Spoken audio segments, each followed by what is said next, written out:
Benjamin Netanyahu a lo largo de su trayectoria ha sido investigado por varios casos de corrupción. Estuvo a punto de ser juzgado y entrar a prisión. היום הודעתי לבאי כוחו של ראש הממשלה, מר בנימין נתניהו, על החלטתי להעמידו לדין בכתב אישום הכולל. Pero pasó algo que le permitió salvarse. Algo que la mayoría de personas no conocen y que es necesario para comprender el conflicto actual en Gaza. Para comenzar, me he basado principalmente en el documental titulado The Bibi Files, que no fue nada fácil encontrar ya que se encuentra completamente censurado de las plataformas principales de streaming. Por lo tanto, pues después de una buena búsqueda logré encontrarlo en una biblioteca de internet, pero está solamente en inglés. En el documental se filtran interrogatorios policiales de Netanyahu, de su esposa Sara, de Miriam y Sheldon Adelson, dos de los grandes donantes políticos judíos más poderosos del mundo. También aparece Aaron Milchin, un ex agente encubierto israelí y actualmente un importante productor de Hollywood. Se muestran interrogatorios del mejor amigo de Netanyahu, sus antiguos socios, empleados y muchas más personas que han rodeado la vida de este hombre. Benjamin Netanyahu nació el 21 de octubre de 1949 en Tel Aviv. Para ese entonces Israel llevaba apenas un año de haberse independizado. Sus padres eran judíos seculares, es decir, que se identificaban con la cultura, la historia y la herencia judía, pero no como practicantes de la religión. Ojo con eso. A lo largo de los años, Bibi ha estado salpicado de varios presuntos casos de corrupción. Por lo tanto, durante el 2019 se presentaron 3 de esos casos. El caso 1000, 2000 y 4000. Comencemos con el caso 1000.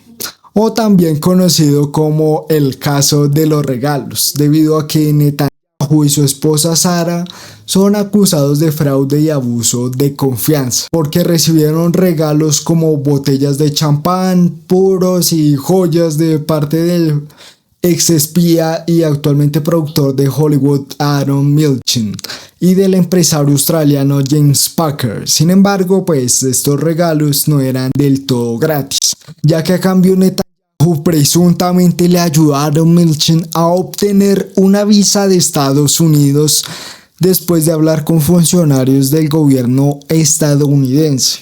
Pero también se le acusa de promover una ley de extensión de impuestos que podría haber beneficiado a los israelíes con mucho billete en el extranjero, incluido pues obviamente estos dos empresarios.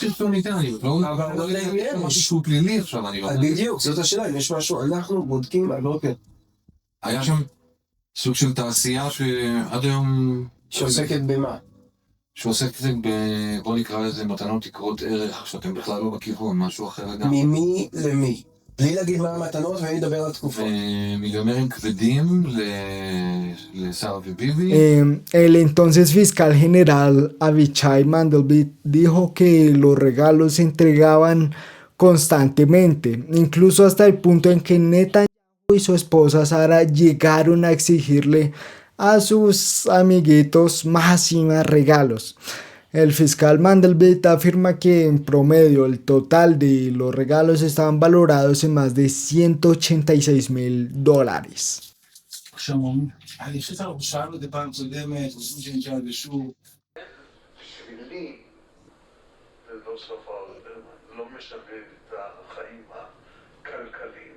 En el caso número 2000 se dice que Netanyahu llegó a un acuerdo con el empresario Aaron Moses, accionista mayoritario del diario israelí Yediot Ahronot, con el fin de obtener una cobertura favorable a cambio de una legislación que frenara el crecimiento del periódico rival Israel Hayom, donde Mandelblit asegura que a pesar de una profunda rivalidad entre ambos hombres, se llevaron a cabo 3 reuniones entre 2008 y 2014. En dichas reuniones ambos hombres hablaron sobre sus propios intereses. Por un lado, pues obviamente mejorar la cobertura que recibía Netanyahu, y por el otro ponerle restricciones al periódico Israel Hayom. Por último pasamos al caso 4000. En este caso se acusa a Netanyahu Netanyahu de un intercambio de favores regulatorios con la compañía de telecomunicaciones Bezeq.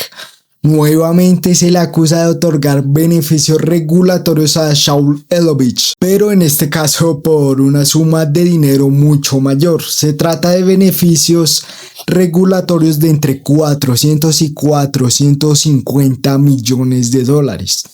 Shaul Elovich es un gran empresario, el cual es propietario de cosas muy importantes en Israel, como por ejemplo los teléfonos móviles Nokia y el internet inalámbrico en Israel. והייתי אומר, זה ידידות, מטרות, תקראו לזה איך ככה, תיארות, זה חברות קרובה, זה פשוט לא נכון. זה לא נכון, זה פשוט ברמה הזאת, אני יכול להגיד. Pero también es propietario de un sitio web de noticias llamado Walla, un sitio web muy importante en Israel, si no es que es el más importante. Por lo tanto, se dice que a cambio de los beneficios regulatorios le ofrecieron una cobertura mediática favorable para el primer ministro y su esposa. Incluso ellos podían meter mano en cambiar titulares, en decir, pon esta fotografía por aquí, y pues ellos obviamente podían cambiar las narrativas donde se podían ver implicados y digamos que su imagen se podría ver afectada.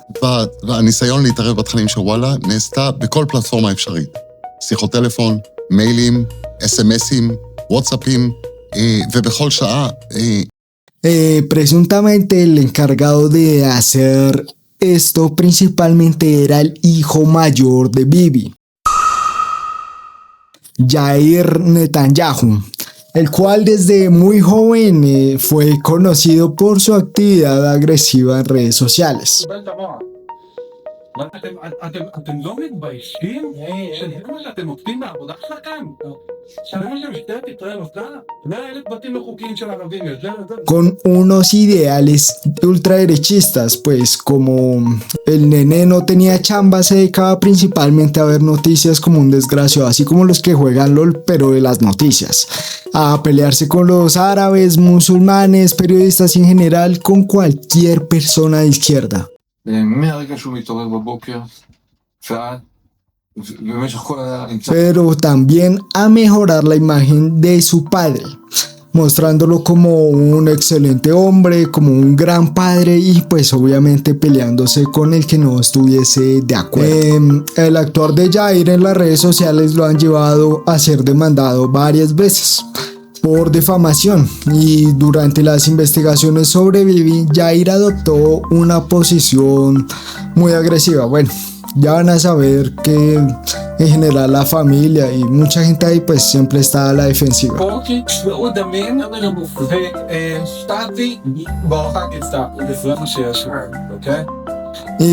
Llegó a comparar incluso a los agentes, a los policías con la Stasi y la Gestapo.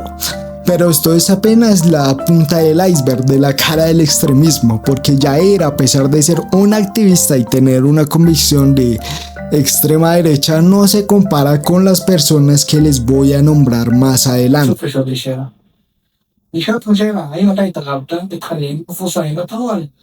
לא, אם היו כאילו כותבים עלינו שקרים והכפשות, אז הייתי רוצה לתקן, ניסיתי לתקן. Incluso espera que su hijo, su espermatozoide, llegue a ser el heredero del primer ministro de Israel, tal como si se tratase de una monarquía. Pero tal vez te preguntes, si Netanyahu tiene estos presuntos casos de corrupción y ha sido investigado, ¿por qué no está en la cárcel? Israel tiene un buen historial encarcelando políticos. Por ejemplo, en los últimos 20 años han encarcelado a un ministro de finanzas, un presidente y un primer ministro por delitos como corrupción, soborno, mentir bajo juramento y corrupción. Obviamente han encarcelado mucha más gente que de la política, que ha estado involucrado en muchas cosas más, pero pues estos son los más importantes. Pero bueno, ¿por qué Netanyahu sigue impune? En el documental algunos analistas argumentan que la razón principal es porque en 2019, tras ser juzgado y luego de llevar una vida de tanto lujo con su familia y estar acostumbrado al poder durante muchos años, pues no deja de tener miedo, ese miedo de ir a prisión, y es precisamente por esta razón por la que lo llevó a aliarse con extremistas, con los extremistas de derecha, que un tiempo atrás jamás hubiera sacado ni una foto con ellos.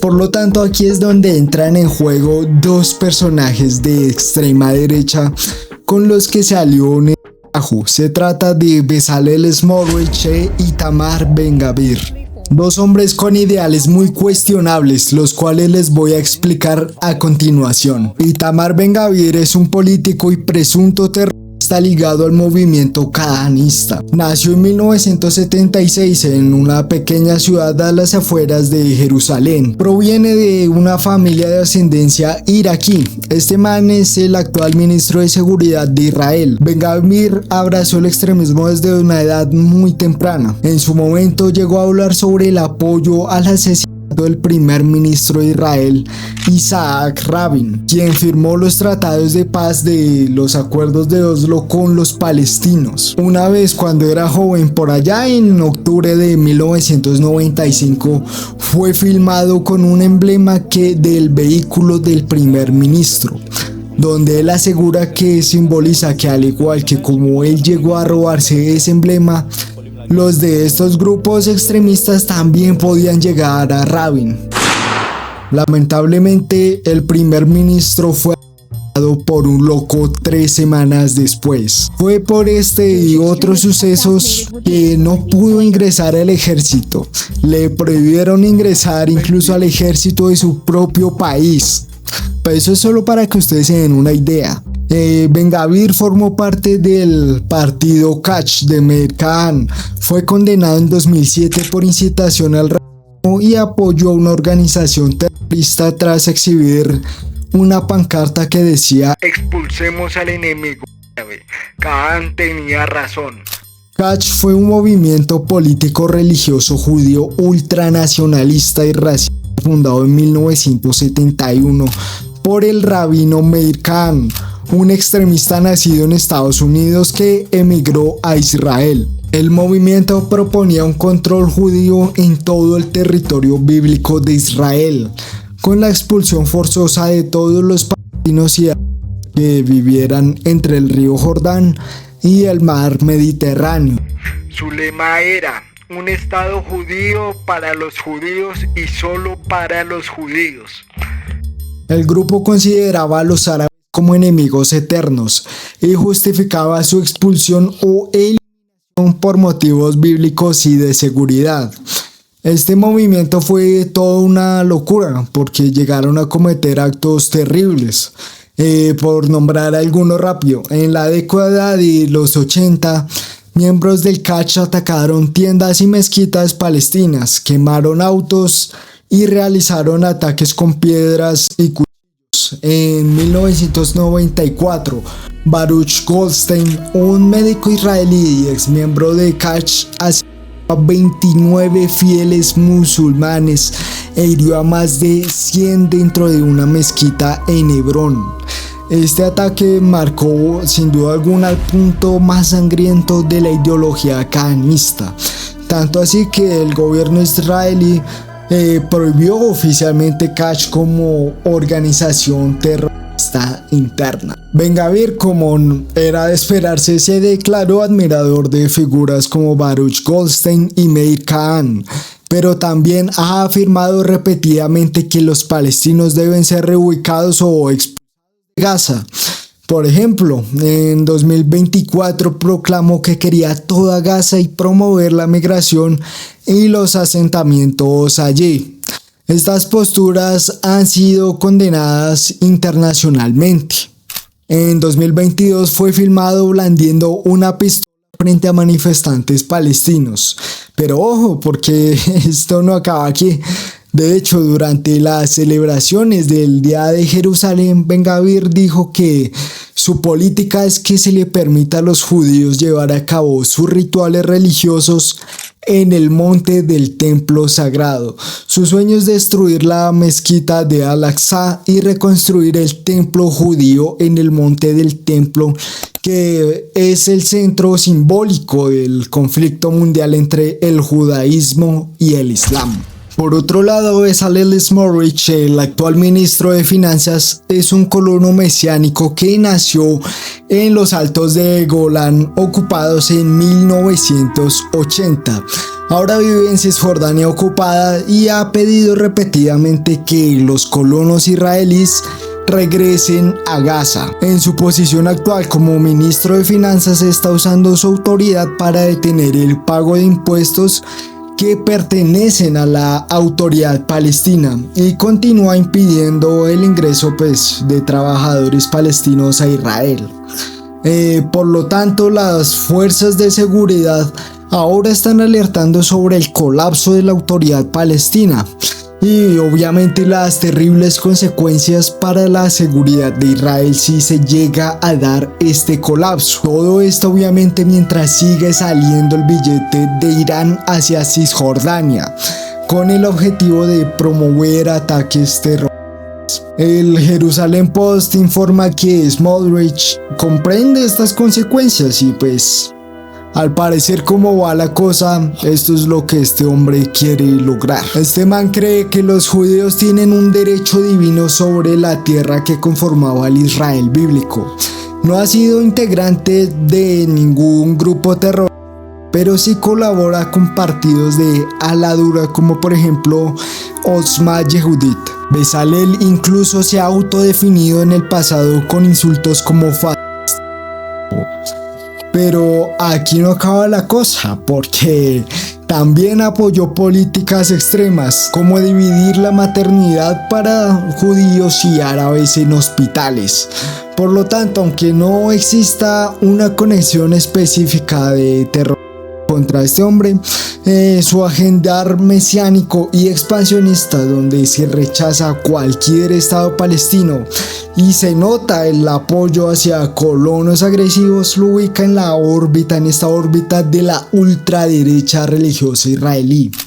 En 2005 fue arrestado por los servicios de seguridad Shin Bet para ser interrogado durante semanas sobre su papel en las protestas contra los planes de Israel de retirarse de Gaza, porque supuestamente Bezalel fue partícipe durante el planteamiento de bloquear carreteras y dañar infraestructuras para intentar impedir la retirada del ejército israelí.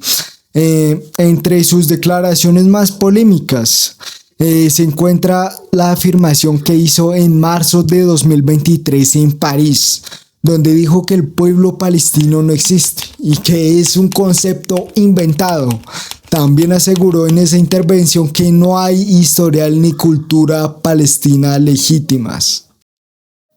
Ahora, retomando con Bibi, el partido al cual pertenece este hombre es el Likud, y antes del 7 de octubre de 2023 digamos que ya tenía el país muy emputado al aprobar la nueva reforma judicial sin precedentes, la cual impedía al Tribunal Supremo revisar decisiones gubernamentales aplicando el criterio de razonabilidad, una doctrina que permite establecer la constitucionalidad de una medida con base en el estudio de si es razonable o no.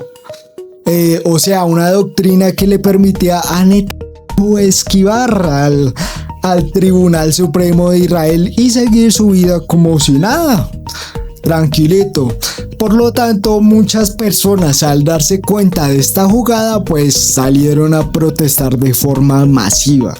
Tanto así que estas protestas ya son consideradas como las más grandes en Israel desde su independencia en 1948.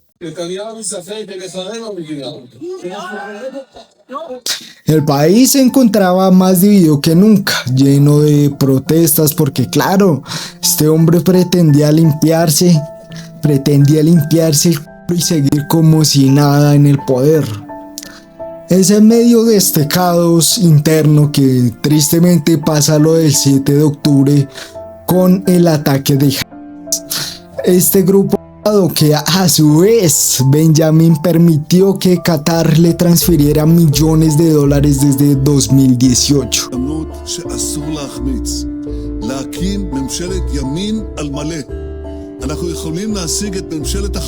Ahora viajemos en el tiempo a 2022, cuando Bibi, al ver que no podía perder las elecciones ni por el porque podía ir preso, pues necesitó el apoyo de la extrema derecha para formar su gobierno.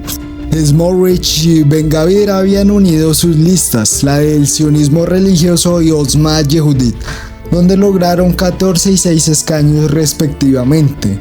Por lo tanto, fue gracias a estos votos que Netan en diciembre de 2022 formó el gobierno más derechista de la historia de Israel. Prime Minister Benjamin Netanyahu has nurtured the extreme right to boost coalition numbers. Smotrich fue nombrado ministro de Finanzas y designado a cargo de los asuntos civiles de los palestinos en defensa, mientras que Ben Gvir asumió como ministro de Seguridad Nacional, quedando a cargo de la policía y de la seguridad interna del país.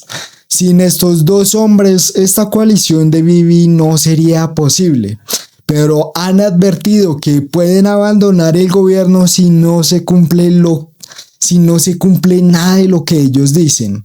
Por ejemplo, en 2023, al comienzo del conflicto, ambos hombres amenazaron con derribar al gobierno si Netan llegaba a un acuerdo con Hamas antes de destruirlo.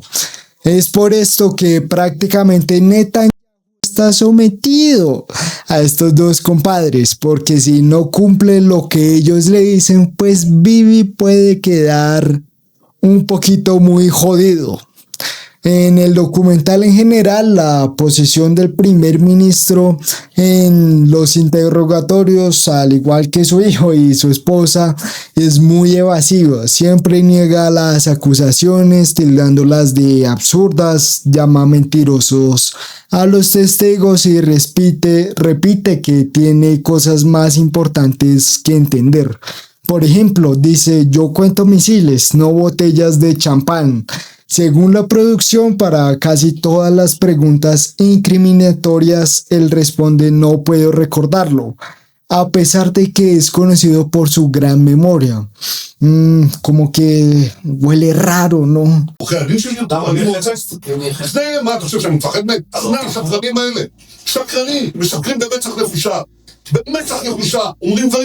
En el documental de Bibi Files y en reportajes de medios como Haaretz y The Times of Israel se menciona que Sara suele meter mano directamente en la toma de decisiones, especialmente en lo que respecta a quiénes puede acercarse al primer ministro y qué figuras políticas deben ser apartadas o promovidas. Su influencia ha llegado a ser tan fuerte que dentro del Likud, el partido de Bibi, algunos la apodan como la segunda primera ministra. Varios ex colaboradores del primer ministro han declarado que ningún asesor o ministro podía mantener una relación fluida si no contaba primero con la aprobación de Sara. En ocasiones incluso habría influido en nombramientos ministeriales y movimientos dentro del gabinete, lo que ha generado tensiones con otros dirigentes del partido. Pero a pesar de que Sara en el documental no se ve admitiendo delitos, sí se retrata como una persona codiciosa y con un carácter fuerte, donde su estado de ánimo dependía muchas veces del nivel de alcohol en sangre. Bueno, ya para concluir, les recomiendo de verdad que se vean este gran documental, que no es casualidad que esté censurado en las plataformas principales de streaming. Es que no es ninguna casualidad que el mismo Benjamin haya hecho hasta lo imposible por tratar de quitarlos de todas partes. Pero afortunadamente en internet existen muchas bibliotecas de contenido que jamás van a desaparecer. Entre esas bibliotecas se encuentra archive.org, que van a tener el link directo para que puedan acceder al documental. Es muy importante que estemos informados y sobre todo en estos tiempos donde a todo momento nos quieren inyectar informaciones malevolentes, nos quieren vender la idea de que es justificable acabar con toda una población por cuestiones supuestamente religiosas, que ya vimos que no es así. Muchas personas aún siguen creyendo que este conflicto se originó el 7 de octubre de 2023, cuando hemos visto que viene desde muchísimo antes, y el 7 de octubre apenas fue una justificación para avanzar con este plan de la ultraderecha israelí, donde tristemente a día de hoy continúa este genocidio. Ya saben, toca decirlo así para que no nos censuren, hacia el pueblo palestino. Es por eso que he realizado este video, porque desconocemos la verdad y los medios nos muestran solamente una cara de la moneda. De verdad que espero que les haya servido de algo. Acuerden no caer en ningún discurso de odio en contra de ningún pueblo. Tenemos que estar más unidos que nunca. Tenemos que dejar de aceptar todas estas informaciones cargadas de odio, de maldad y de malevolencia que a lo bien nos envenenan. Para que comencemos a cambiar este mundo a un lugar mucho mejor a partir de aceptar solamente pues pensamientos buenos, benevolentes, porque ese es precisamente el primer paso para transformar este mundo. Si llegaron hasta aquí, pues nada, de verdad muchísimas gracias y suscríbanse, que todo bien.